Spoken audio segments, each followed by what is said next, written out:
Доброе утро. 6 июня Россия отмечала 222-летие величайшего русского поэта, прозаика, драматурга, реформатора русского литературного языка Александра Сергеевича Пушкина. Научно-исследовательский центр книжных памятников подготовил книжную выставку, посвященную жизни и творчеству поэта.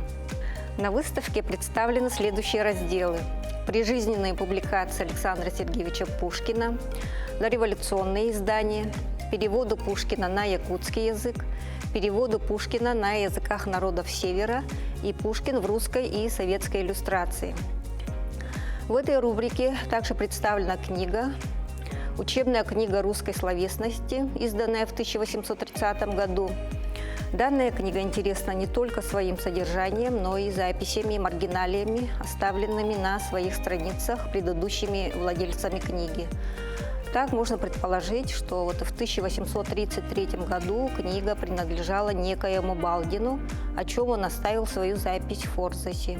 Также на нескольких страницах можно увидеть автографы Н. Чапалова.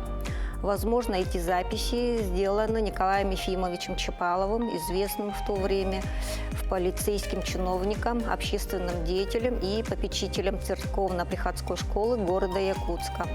А его сын Чапалов Владимир Николаевич известен как революционер, большевик и как первый председатель Томского совета рабочих депутатов.